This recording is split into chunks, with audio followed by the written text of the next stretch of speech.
Salam guys, ñoo ngi leen di ziar di leen bëggewaat bu baax a baax. Vous avez reconnu donc la voix décryptage actu.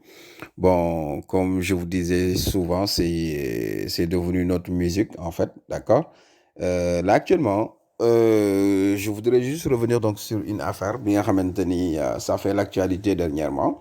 muy cette affaire présumée de trafic de visa bu nga xamante ni moom moo concerné kilifa bu kër gi. Ak benn copain moom bi nga xamante ni moom mu la doon waxtaanal ci affaire boobu. Bon, vous avez vu qu'il y a de cela pratiquement une semaine am na benn première vidéo bu génnoon si affaire boobu noonu, bon ba tax kilifa mi nga xamante ni moom si wàllu boppam moom moo nekkoon le principal concerné mu réagir génn def benn déclaration, bon laver boppam à grande eau comme quoi que ni laalewul taqewul parce que vidéo bi li mu doon traité ak li nga xamante ni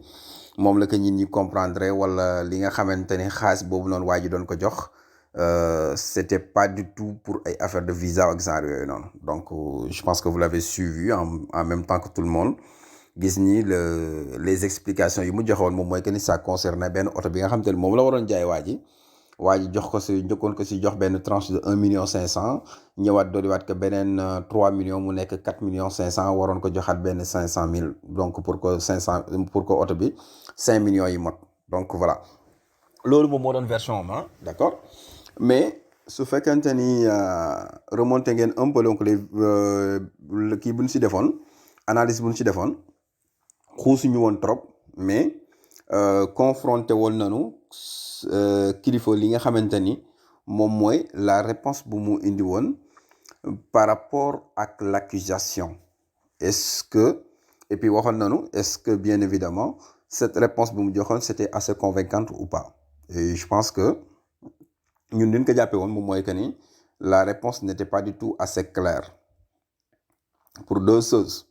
La première des choses, c'est que il avait brandi un papier pour dire que voilà, papier bi moom mooy firndeel ni oto la ko doon jaay, mais sauf que sur ce papier là bu mu brandir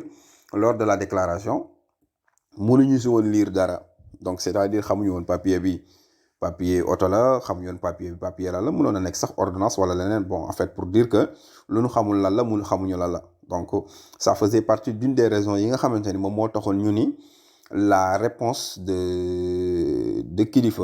n'était pas du tout assez convaincante et que dafa waroon génnaat woo jox ñu wala mu teg suñu loxo ay éléments yi nga xam ne moo gën a convaincante par rapport ak vidéo bi liñ ci gis. Donc tu vois, l'autre chose moom mooy que ni comme la plupart des gens des fois bu ñu xamulee peut-être fu ñu jëm mën nañu wut ay raccourcis wala ñu wut ay subterfuge ak genre yooyu noonu, benn moment demoon na ba si déclaration ñu doon gis muy mel na kuy wax ni affaire bi c'est un complot. Les gens sont en train de comploter contre lui pour l'arrêter parce que kilifa ñëpp xam na lu mu représenté si mouvement Y'en a marre, lu mu représenté donc sur mouvement des contestations yi activistes yi genre yooyu noonu li nga xam ne moom la ci taxawaayam dafa xaw dëgër daal en fait. Donc kon kooku buy toog di wax ni xëy na peut-être gars yi dañuy comploter ak ñoom, ku analyser wul tuuti mën nga jàpp ni xëy na way effectivement loolu mën na nekk. Donc voilà, bref,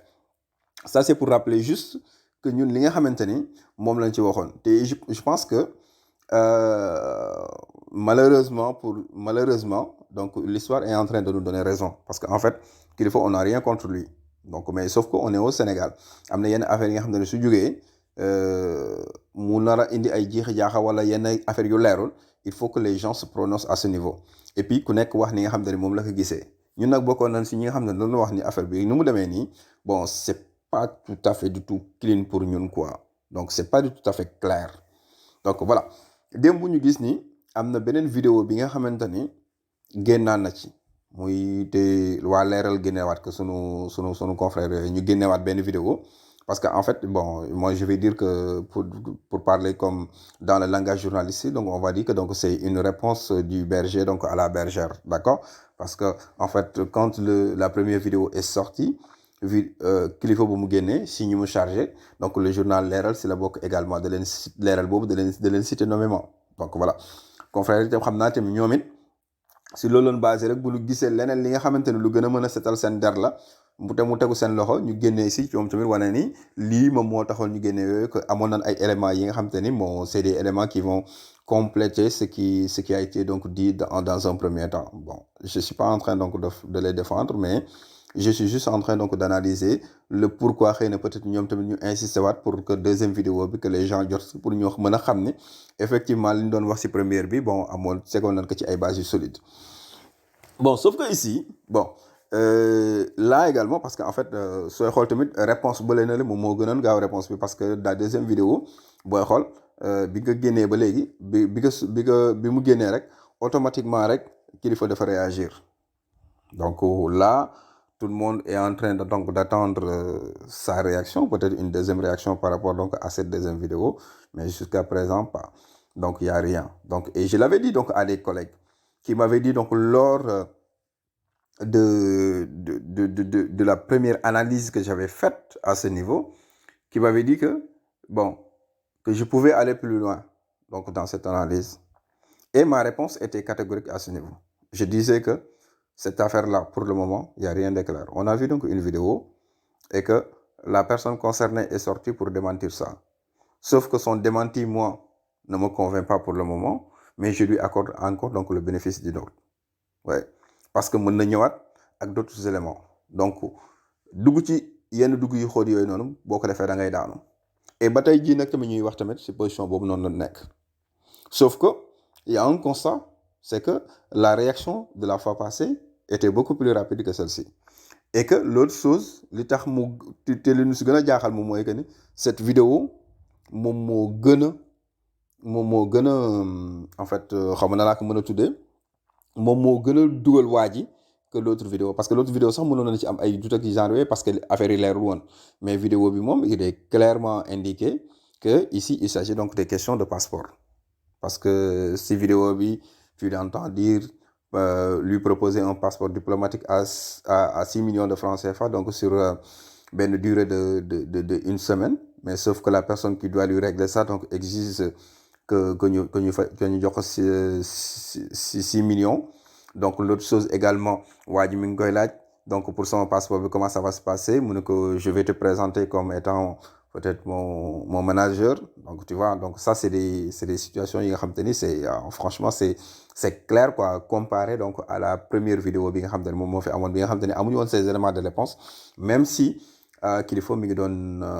doon woo ay numéro pour jéem a am le numéro du consul ainsi de suite. Donc ici c'est plus clair. Et puis bon loolu moom mooy si yàqare gi nag. Ici c'est plus clair, il y a pas de réaction. Là-bas c'était moins clair, le gars avait très vite réagi. Et nous, la question qu'on se pose, est-ce que c'était pas que moom dafa gisoon ni bu njëkk bi amoon na ay manquements moom moo tax réaction gaawoon pour jéem a étouffer donc l'affaire. Donc mais avec deuxième vidéo bi que les choses maintenant sont devenues encore plus claires, là il met donc pédale douce. Donc ça loolu c'est des questions yi nga xam te ni am na ci. Et l'autre chose également moom mooy que ni on vient de lire de communiqué pondu par donc le mouvement Y'en a marre bi nga xamante ni moom lay réclamer et puis si la bokk nekk ci également parmi les membres fondateurs. Et d'après ce qu'on voit, c'est comme si le mouvement de Y'en a marre est en train de le lâcher. Ouais. Dafa mel na gars yi ñu ngi koy bàyyi dafa mel na gars yi ñu ngi koy seetaan parce que man d'après communiqué bi ma lire moom mooy que ni c'est-à-dire ces pratiques yi nga xamante ni moom la ñuy taqal waa ji même su fekkente ni encore une fois il faut le dire et il faut être précis à ce niveau, il faut être clair. Il y a encore rien de clair, rien d'établi parce que pour le moment amul benn plainte bu si toppagum, du moins pas à notre connaissance.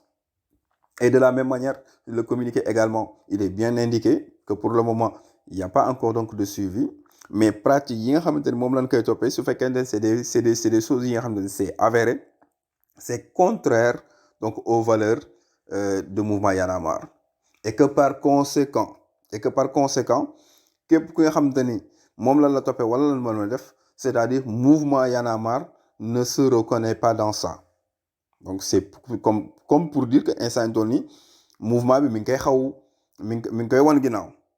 Donc léegi nag bon la réaction de Kilifeu est très attendue pour savoir bien évidemment la suite à donner donc à cette affaire. Quoi qu'il en soit, comme na lu ñuy wax mënuñu si sore trop à chaque étape bi nga xamante ne foofu la mbir mi toll dina ni ñëw ñeneen ñi nga xamante ne amuñu occasion pour di ko suivre correctement xam affaire yi fu mu toll ak genre yooyu ñu ñëw si li nga xamante ne ñun moom la nañ si tane ku tuuti si côté information qu'on le partage ak ñoom pour que tout le monde soit au même niveau d'information à ce niveau. Donc voilà, comme je vous disais, bon c'était ça, ñi ngi attendre donc la suite su fekkente ne am na leen li nga xamante ni c'est du nouveau dans ça, donc ce serait également un grand plaisir pour ñun ñu ñëwaat fii étaler que waxtaan ci et puis voilà tout le monde def si son propre idée par rapport ak la situation bi nga xamante ni moom moo fi am. Bon, on vous invite également comme ni ñu koy waxee si fin wu vidéo yi que bien évidemment ngeen appuyer donc la chaîne donc en vous abonnant et que bien évidemment en nous encourageant, en laissant bien évidemment donc des j'aime et tout ce qui s'ensuit, tout ce que vous pouvez, invitez vos amis et mu nekk benn communauté bi nga xamante ni effectivement dina large et puis pour que travail bi gën a mën a ñoŋ ziar naa ñëpp jaa ngeen